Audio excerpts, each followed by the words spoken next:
folks. Welcome to another episode of the Battlefield Walkaround from ATSFE. That's ATS Fully Engaged. We're going to be talking about Wake, Pacific Alamo, obviously, since that's what you see. The historical situation is 23 December 1941, although we'll talk a little bit about that. This is the second Japanese attempt at a landing, the first one having been turned away. So an ATSFE Battlefield Walkaround, we're going to talk about what's the situation, what comes in the module, what doesn't come in the module. Is there VATS support, which I think there is. I did not double check, sorry about that. I'll check it later. And talk about the counters and the scenarios and the actual Battlefield Walkaround that comes in the product. Most of the time anyway, some of them don't, most of them do. And then go over the map a little bit and give you some impressions. So what comes in the module, you get 9 map panels that kind of lay out interestingly, and we'll show you that. You get 9 scenarios on 5 different cards. You get a whopping 6-page Battlefield Walkaround, and you get 1.5 counter sheets. So what does not come in the module? Thankfully, you get all the combat counters you need to play all the scenarios. The only thing you're not going to have are markers like weapons pits and mines and those kinds of things. So those you'll have to have the small and large marker set to play on, which probably says on the website for that. So some interesting things on the counters. Let's pull these over here and kind of take a look at what we got here. We've got these USMC 457s. You notice there's only 2 figures on there. They are reduced squads, but they have 4 steps. And it's just part of the note in the Battlefield Walkaround is it kind of meant to simulate the tactical situation on the ground where it was really kind of smaller packets of dudes running around on the island doing stuff. So that's pretty neat. One of the other things I found interesting, I had to look these guys up. So you see this Dan Teeters guy, and you see these 325s with the blue pants and everything. That is the Pioneer Party from the Contractors Pacific Naval Air Bases, which is a company, and they were civilians building air bases across the Pacific, and so they took up arms as part of the defense of Wake Island, which is pretty neat to see on the counter. You can see here you've got some light cruisers and some destroyers. These are troop transport destroyers. These are just, I think, troop ships that you get, and they have various uses and explained through the Battlefield Walkaround. You get some USMC. Whoa, sorry about that. You get some USMC F4, F3s. Kind of neat to see. A little bit of early war playing there, right? These Japanese bomber formations, we'll talk about a little bit, but you get those in lieu of actual Japanese air counters. And they've got these nice big 5-inch 51 naval guns, 127 millimeter, and this little rangefinder dude, which is pretty neat too. So that's pretty much it for the counters. There's not, anything earth-shatteringly interesting on the rest of it. It's just your standard early war USMC and early war ATS Japanese infantry. So let's go talk about the scenarios. So like I said, you get 9 on 5 cards. They range from a short little 4-turn scenario to a whopping 42-turn, technically a 43-turn. We'll talk about that scenario. 5 of them use the whole map, and the others use various portions of it, usually one smaller section of the map. We'll talk a little bit about that. The number 1 is really, so number 1 and 2 are actually not the December 23rd second Japanese attack. Scenario 1 and 2 are the first Japanese attack. Scenario 1 is 5 turns, and it simulates the Japanese initial air attack on the island. I'll give you a little glance at it. So the Japanese, all they have are those bomber things, which are kind of interesting. So you make a die roll to see which bomber spot on the map.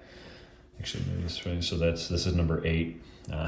It's a 10-sided die. If you roll a 9 or 10, you roll again until you get an 8, or dig into your D&D dice or whatever and find a D8, or your EVO dice, since they come with a D8. But anyway, that's where the bomber stream starts. They move randomly based on die roll, and then after that random move, the Japanese player can decide, well, I'm going to drop bombs, and that's where you use these, 50 and 100 HE bombs to actually do the bombing attack. You'll roll for accuracy on the accuracy diagram to see where they land, which I think is the normal accuracy diagram. So anyway, and then scenario 2 So you can see that was 9 December, 2 days after Pearl Harbor, 9 December 1941. And then 11 December 1941, you get the naval stuff. So this is really, so this one, the USMC wins by basically doing damage to the bomber stream. This one, the Americans win by doing damage to the naval forces. So you got those 3 cruisers and 5 destroyers and the 2 troop ships there that you're trying to sink with your guns, and you get the F4, F3s to fly, and you get the rangefinder. So basically the rangefinder gives the gun, any gun set up, I think it's within 2 or 3 hexes of it, a -3 to hit, which is pretty good, although destroyers are not small targets, so not that big of a deal, I guess.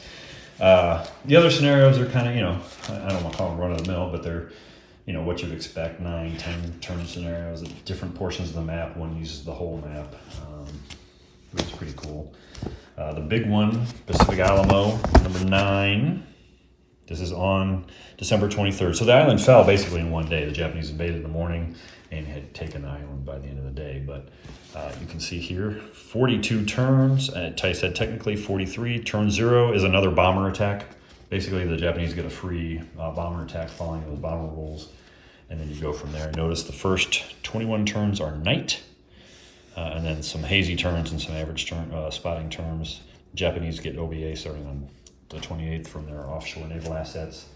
Lots of troops. So this is just the USMC setup, right, with all those guns and stuff. And then you got the Japanese on this side. They do have, so they have their full order of battle, and then these are optional.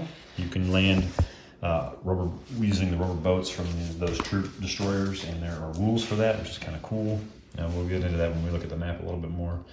As far as the Battlefield Walkaround goes around, like I said, it clocks in a pretty good 6 pages, 6 pretty detailed pages. Talks about the different terrain features. There's a minefield detonation building, so the Marines had wired their stuff. Might as well just take a look at it, right? So had wired stuff. That was where the minefield detonator was. You could go get it.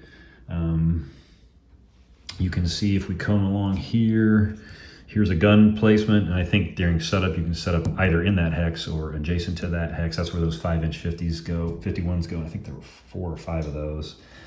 Kind of pan along here. The water tower gets its own little entry. I don't remember the specifics of it, but it just has its own thing. Interesting. There's searchlight stations, which are pretty cool, right? So you can't fire until the searchlight finds something. Here's a fuel dump. Otherwise, the terrain's pretty standard for the Pacific. You get some shallow hexes, deep ocean shallow hexes, beach hexes. Some brush in there, some woods in there, some buildings, some hedges and walls, and all kinds of stuff. It's not that super exciting, right? But one thing I did want to show you is the map is massive. So I'm going to see if I can get up here. I can't even get it all in there. So that's that end. And that's that end. You notice it's hanging off the edge of my 7-foot table. So that tells you how big it is. Like I said, there are some scenarios that use the entire map. There's a couple of scenarios that use, if you can see up there, it says map 1. So there's a scenario that uses, map 1 or a portion of map 1. You can see right there, it says map 2. There's one that uses a portion of map 2. I don't think there was a scenario that used map, quote unquote, 3. There's one, I think, that used maps 1 and 2. So pretty cool. I was going to say, so here's boat 32 that goes to one of those troop destroyers. Here's a boat 33 landing area, Kashatai's landing area. And so these are all, here's a landing craft beach area. You can have your rubber boats come and land on this side. So it's pretty neat, right? It's a pretty interesting looking package. It's obviously massive if you want to try to play the whole thing. But otherwise, I think it's pretty cool. I'm personally looking forward to maybe pushing some counters, maybe, hopefully on the actual map. If not on that. So anyway, that's Wake Island, Pacific Alamo. I hope you enjoyed it. Again, ATSFE, ATS fully engaged. Play on.